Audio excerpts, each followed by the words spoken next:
आदमी 2 दिनों तक समुद्र में बह गया और जब उसने सोचा कि वह डूब जाएगा तो उसे लहरों द्वारा समुद्र तट पर धो दिया गया।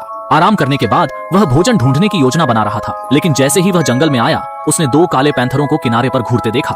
ब्लैक पैंथर को उसकी ओर दौड़ते देखकर आदमी जल्दी से पेड़ पर चढ़ गया। ब्लैक पैंथर ऊपर नहीं चढ़ सका, लेकिन वह नहीं गया बल्कि पेड़ के नीचे आदमी के गिरने का इंतजार कर रहा था। यह इंतजार 2.5 दिन था और शिकार अभी भी नहीं गिर रहा था।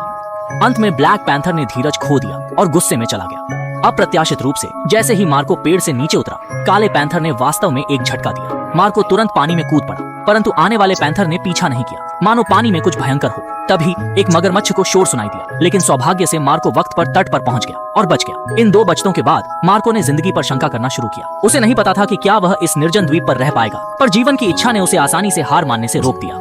इसलिए उसने समुद्र की दिशा ताकना शुरू किया। जब से जंगल बहुत जोखिम भरा था, समुद्र इतना डरावना नहीं हो सकता। उनका फैसला कुछ समय के लिए सही साबित हुआ और उन्होंने जल्दी ही एक कछुआ पकड़ लिया। परंतु जब तक वह जश्न मनाता, एक शार्क ने उसे देख लिया। मार्को सिर्फ कछुए को फेंक सकता था, खंजर ले सकता था और शार्क के हमले का इंतजार करता था। शार्क लंबे समय तक शिकार न कर पाने पर मार्को ने सिर्फ सांस लेने के लिए सतह पर आया और शार्क ने पीछा किया।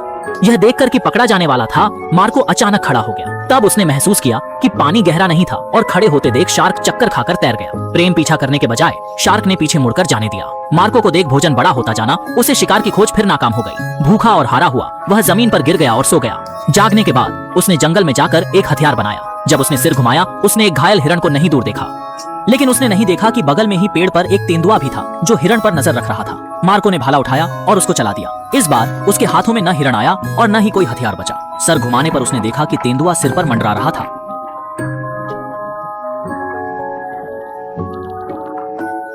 2 घंटों की जंग के बाद हुआ बाव ने इस कठिन लड़ाई को छोड़ दिया और अपने घायल शरीर को खींचकर दूर ले गया। भूखा, प्यासा और जख्मी वह निराशा में डूब गया था। उसने खुद को पानी में डूबने की कल्पना की, पर जल्द ही विचार दूर कर दिया, क्योंकि कोई भी भूखा नहीं मरना चाहता। उस वक्त उसने ऊपर देखा और पाया कि हिरण ज्यादा दूर नहीं था। खाना पाने के लिए उसने लकड़ी की छड़ी लेकर हिरण का पीछा किया, पर उसने नहीं सोचा था कि यही कदम उसे फिर से गिराने वाला था। उनमें से जैसे ही उसने जंगल की गहराई का पीछा किया, उसने देखा कि एक बड़ा कीड़ा उसे घूर रहा है। मार्को इतना डर गया कि वह मुड़ गया और भाग गया, और बाघ जल्दी से उठ गया और आदमी का पीछा किया। सौभाग्य से आदमी का कौशल बहुत फुर्तीला है और वह भरोसा करता है।